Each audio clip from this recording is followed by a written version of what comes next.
Question 1. Which exercises help with weight loss? Well, all exercises help with weight loss to the extent that they help put you in energy deficit. Weight loss, or rather fat loss, that should be the goal, not losing muscle, is all about creating an energy deficit and being there for a prolonged period of time.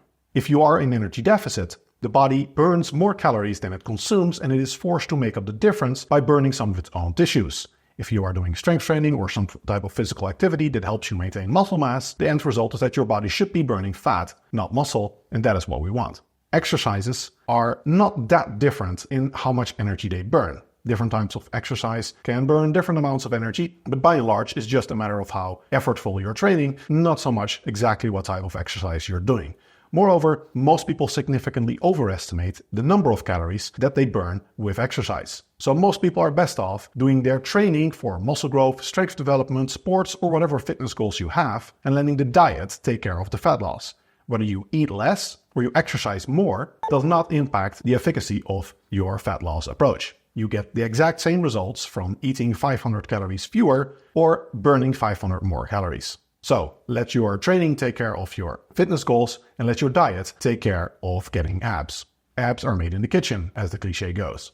So in terms of what physical activity is best to lose fat, it's pretty much anything goes. You know what I'm saying? Question 2. How to get bigger arms? Getting bigger arms is the same as getting bigger anything else. Any other muscle group that you want to get bigger, it all comes down to the same thing. I researched whether different muscle groups, based on the currently available data, differ in terms of their frequency and volume that they respond best to, and there was no difference. If anything, there was a marginal trend for the arms to respond a little bit better, specifically the biceps, to lower training volumes. But I wouldn't put any stock into that. Based on what we know, all muscle groups respond the same. So you need sufficient mechanical tension, you need to train hard in the gym, or with weights in general, with resistance, and you need to have sufficient time under tension, which mostly comes down to the number of sets per week per muscle group that you end up doing. In terms of specific exercises that I like for the arms, I'm a big fan of Bayesian curls. Of course I am, because I coined the exercise, but it's also very efficient exercise because it subjects the biceps to very high stretch and it subjects the biceps to very high tension in the lengthened position as well as in the shortened position. Most traditional dumbbell and barbell exercises do not stimulate the biceps in its lengthened position, which is actually the position where you get the most active and passive mechanical tension, and research has found that these types of exercises cause more biceps growth. I'm also a big fan of leaning concentration curls. These are very similar to preacher curls, but they are a little bit more flexible and you can alter the angle of your arm, which changes exactly how much resistance you get in the top versus middle versus bottom position. So both of these exercises have the advantage that with a little bit of body movement, you can get very high tension throughout the entire range of motion. For the triceps, research has found similarly that we want to subject it to high tension in long length positions, which means for the long head specifically, which is the big part on the back, you want to do overhead extensions. And research has found that overhead tricep extensions stimulate more muscle growth than triceps pushdowns, which are a lot more popular. So I'm a big fan of most overhead triceps exercises. If you have issues with your elbows, then skull crushers are often a problem. And I like doing skull overs, which are a variation of skull crushers where you let your elbows come back a little bit, which has the advantage of A, stretching the long head a little bit more, and B, also taking some of the stress off the elbows. Most people tolerate this exercise a whole lot better than they do skull crushers. Question 3. What are the best high-intensity interval training workouts? Well, I think the better question here is, what is the best type of cardio? And as I discussed earlier, the type of exercise that you're doing doesn't influence your fat loss results. So in research, very clearly, low-intensity steady-state cardio and high-intensity interval training have the exact same effects on fat loss, given the same total energy expenditure. Now, of course, high-intensity interval training is very time effective, but it also takes up more recovery resources. And the current data show that high-intensity interval training also tends to create a bigger interference effect with your strength training. So if in the same program you are trying to gain muscle or build strength, and you are doing cardio in that same program, you can get an interference effect, especially if the volume and the intensity of the cardio are high. Now, with high-intensity interval training, by definition, the intensity is going to be high.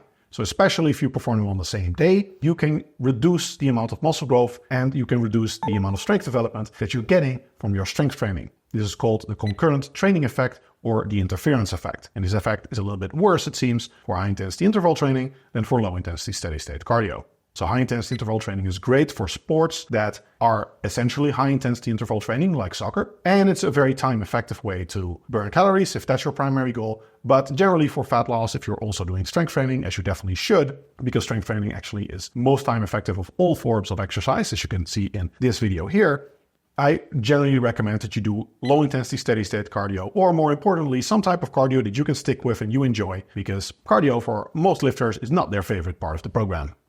How many times a week should I exercise? Well, that mostly comes down to your schedule, your personal preference. Of course, you can get better results, but with more exercise up to a point. General recommendations for health actually include about 5 hours of exercise, including 2 hours of strength training. So I would say that most people, if health or fitness is your priority, you should be exercising for about 5 hours a week. The exact number of times you go to the gym doesn't actually matter that much, because it's all about the total volume of exercise that you're doing.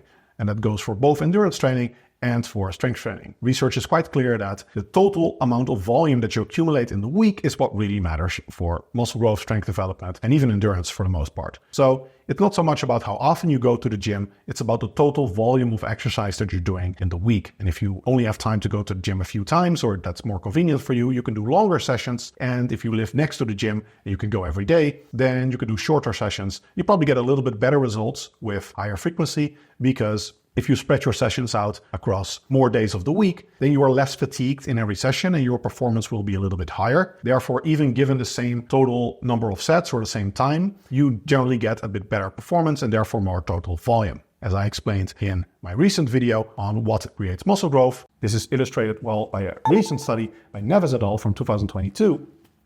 They compared 3 conditions. One group did 9 sets once per week. One group did 3 sets 3 times per week. And the other condition did the 3 sets 3 times per week, equating the volume to the group doing 9 sets once per week. Now what happened is that doing 9 sets once per week had led to the same gains in muscle cross-sectional area, muscle growth, when the total repetition volume, or the total work volume, I think they used in this study, it leads to the same thing if you're using the same weight, was equated. In other words, it didn't matter whether you train a muscle once or 3 times per week if the total amount of repetitions that you're doing remains the same. However, if you spread out your volume over more sessions, it does not normally keep your number of reps the same. That's something academics do in their research studies, because it equates for the effect of training volume, and we want to isolate variables. But in practice, in the gym, when we're training, we are not in a volume equated condition. So what happens, and in this study this also happened, when you let people do 3 sets 3 times per week instead of 9 sets in one day, you get more reps when you do it in 3 sessions than you do it in 1 session, because you are more fresh every time you're training. So in this case, instead of about 2% increase in quadriceps cross-sectional area from the group training once per week or 3 times per week with the same volume, the group that was training 3 times per week and left to their own devices, meaning they increased their total training volume, they got approximately double the muscle growth, 4% increase in muscle quadriceps cross-sectional area. Question 5, how to build muscle. So if you're asking this question, you're probably at step 0. So I'll focus on like the very big picture things that you should know. Stimulating muscle growth is all about stimulating the muscle with enough time and tension with sufficient tension. So you need to train hard, you need to do strength training or resistance training in general. You want a high protein diet, and then you just want to give it a lot of time. That is the most important. So you want to do heavy strength training, sufficient total training volume, high protein diet. Those are really the big picture elements on how to build muscle.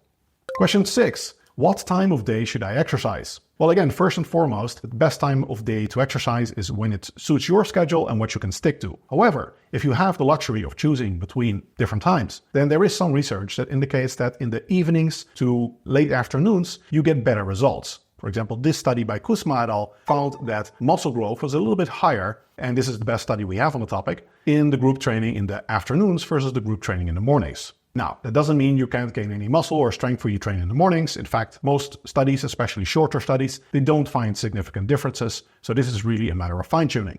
And if you can stick to a certain time in particular, what happens is that your biorhythm can adapt and your body can do very well, even training in the mornings when you're not used to training in the mornings.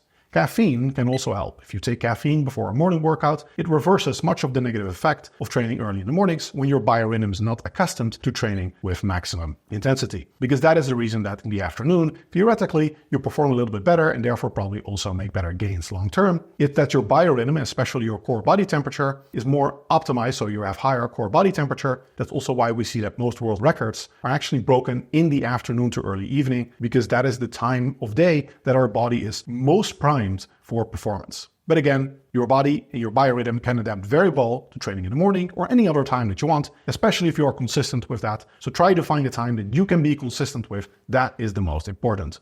All right, that is it for the web's top 6 exercise science questions. Probably a bit more novice level than most of my content, but I hope you got something out of it. If you like this type of evidence-based fitness content, I'd be honored if you like and subscribe.